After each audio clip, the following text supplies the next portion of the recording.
Assalamualaikum warahmatullahi wabarakatuh. Perkenalkan, nama saya Rizky Amelia Rinjani dari Prodi Pendidikan Administrasi Perkantoran, Fakultas Ekonomi, Universitas Negeri Jakarta. Di sini saya akan menjelaskan materi tentang sarana dan prasarana yang ada di kantor. Di sini saya akan membahas apa sih sarana dan prasarana itu. Menurut Kamus Besar Bahasa Indonesia, sarana adalah segala sesuatu bentuk atau benda yang dapat menunjang kegiatan pekerjaan yang ada di kantor. Nah, untuk prasarana sendiri adalah suatu penunjang utama untuk terselenggaranya suatu proses usaha yang meliputi benda-benda tidak bergerak seperti gedung, bangunan, tanah, dan lain sebagainya.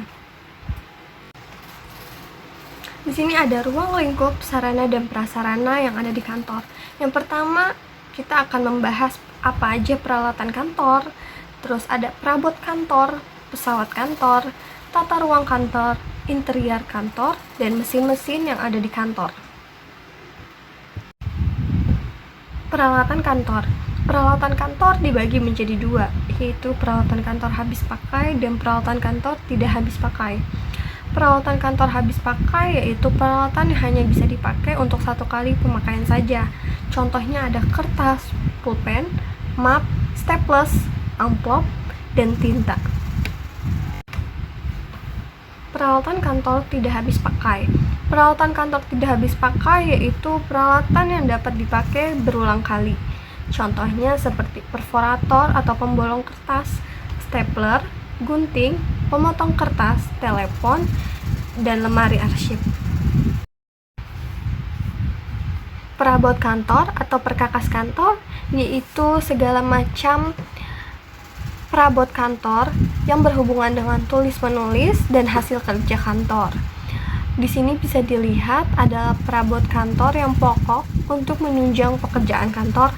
Contohnya ada meja dan kursi, rak buku, dan filing kabinet. Selanjutnya kita akan membahas pesawat kantor. Apa sih itu pesawat kantor? Pesawat kantor adalah peralatan atau mesin-mesin komunikasi yang ada di dalam kantor. Keuntungan adanya pesawat komunikasi.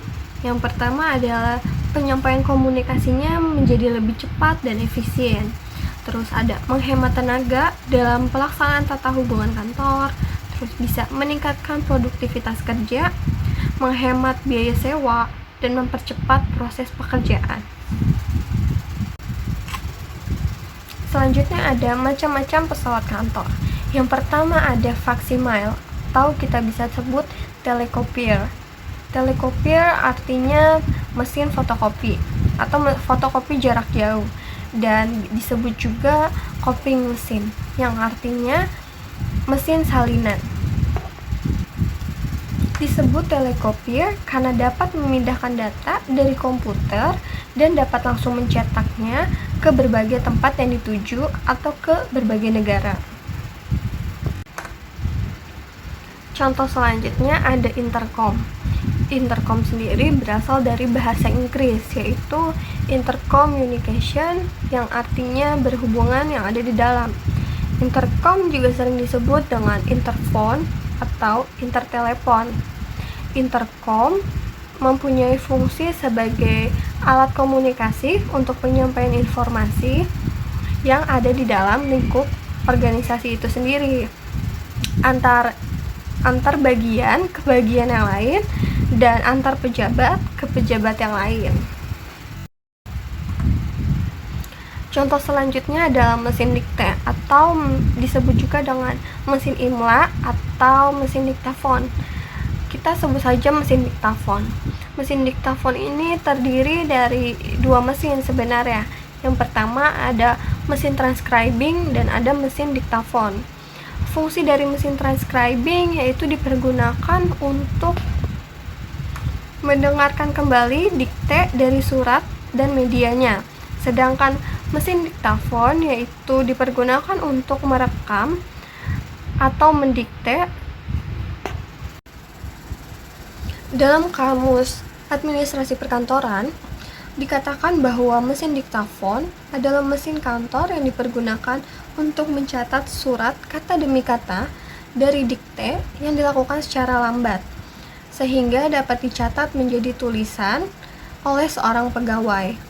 Dengan mempergunakan mesin dikte, seorang pemimpin tidak perlu lagi mempunyai seorang juru steno untuk mencatat kata-kata dengan steno yang biasanya harus dilakukan dan nantinya akan disalin oleh seorang juru tik. Selanjutnya ada mesin-mesin kantor. Mesin-mesin kantor ialah mesin-mesin yang membantu pekerjaan secara lebih cepat dan hasilnya lebih baik daripada pekerjaan yang dilakukan secara manual. Keuntungan penggunaan mesin kantor. Yang pertama, mempercepat proses pekerjaan kantor. Yang kedua, dapat menghemat tenaga kerja. Yang ketiga, meringankan tenaga dan pikiran karyawan. Yang keempat, mempertinggi jumlah dari hasil pekerjaan. Dan yang terakhir, dapat diperoleh keseragaman bentuk, ukuran, dan jenis hasil pekerjaannya. Mesin kantor juga memiliki kelemahannya. Yang pertama ada harganya yang sangat mahal, terus yang kedua ada sulit dalam pemeliharaan dan dalam kerusakannya, terus ada menimbulkan suara-suara yang gaduh dalam kantor saat dipergunakan, terus mesin tidak dapat melakukan pekerjaan yang memerlukan pemikiran tinggi, jadi tetap harus dilakukan oleh seorang karyawan. Contoh mesin-mesin kantor, yang pertama ada mesin scanner. Mesin scanner adalah sejenis mesin penggandaan yang dapat menyalin ulang kembali berbagai proses, kondisi, atau keadaan fisik melalui pembuatan master sheet dengan cara merekam. Mesin fotokopi.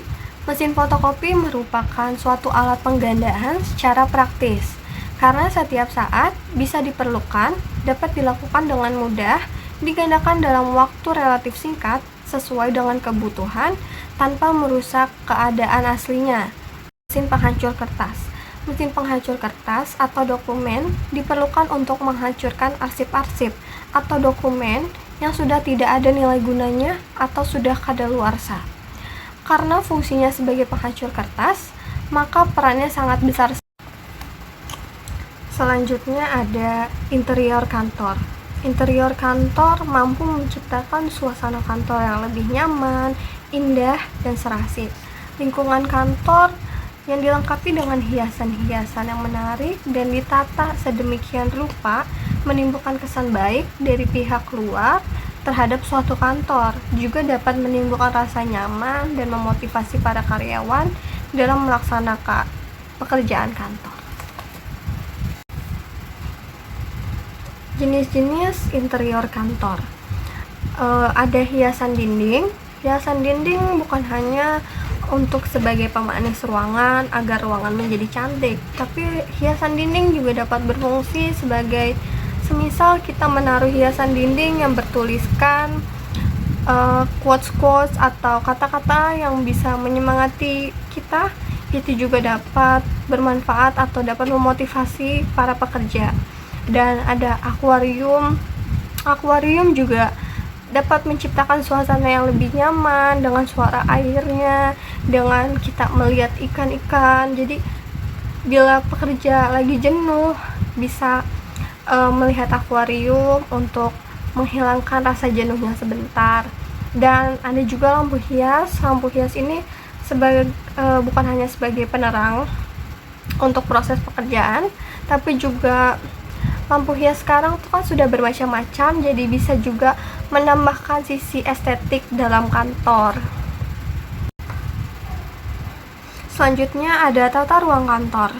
Tata ruang kantor adalah pengaturan ruangan kantor serta pengaturan penyusunan alat-alat dan perabot kantor sesuai dengan luas lantai dan ruangan kantor yang tersedia. Selanjutnya ada tujuan dari tata ruang kantor. Yang pertama ada memberikan kenyamanan kepada karyawan, terus memudahkan dalam pengawasan, dan yang terakhir memudahkan dalam memberikan pelayanan, baik pelayanan kepada rekan kerja maupun kepada para pelanggan. Ada bentuk-bentuk dari tata ruang kantor. Yang pertama, ruang kantor terbuka. Ruang kantor terbuka adalah ruangan di mana semua kegiatan karyawan dilakukan bersama-sama dalam satu ruangan tanpa dipisahkan oleh tembok atau penyekat kayu. Keuntungan dari tata ruang kantor terbuka yaitu yang pertama, mudah merubah ruangan. Terus mudah dalam berkomunikasi dan berkoordinasi antar karyawan. Terus juga mudah dalam proses pengawasan. Dan yang terakhir, dapat menghemat penggunaan penerangan dan peralatan kantor. Tata ruang kantor terbuka juga memiliki kelemahan atau kerugiannya. Yang pertama, sulit melakukan pekerjaan yang bersifat rahasia. Lalu yang kedua, dapat kebisingan akan mudah terjadi sehingga konsentrasi dapat terganggu. Dan yang terakhir, karyawan kurang leluasa dalam hal yang menyangkut pribadi. Ruang kantor tertutup. Ruang kantor tertutup adalah ruangan kantor yang dipisahkan oleh tembok atau kayu penyekat. Keuntungan ruang kantor tertutup yaitu pekerjaan yang sifatnya rahasia dapat terjaga. Pimpinan maupun karyawan dapat bekerja lebih tenang karena terhindar dari kebisingan. Dan yang ketiga, karyawan lebih luasa dalam bekerja. Tetapi ruangan kantor ini juga memiliki kerugian atau kelemahannya. Yang pertama, pengawasan lebih sulit karena terhalang oleh penyekat. Yang kedua, cahaya sulit masuk dan udara lebih sulit beredar sehingga suasana lebih pengap. Dan yang terakhir, perubahan tempat lebih sulit dilakukan. Dan contoh yang terakhir ada ruang kantor semi tertutup. Ruang kantor semi tertutup adalah ruang yang disekat hanya setinggi 1,5 meter oleh penyekat kayu atau tembok.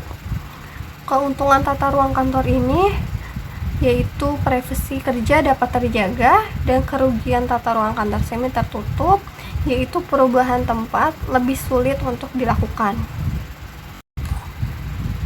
Dan ini adalah contoh-contoh gambar dari tata ruang kantor. Ada tata ruang kantor tertutup yang disekat oleh pembatas yang lebih tinggi, dan ada ruang kantor terbuka yang tanpa sekat sama sekali, dan ada tata ruang kantor semi tertutup yang hanya disekat oleh penyekat setinggi 1,5 meter saja.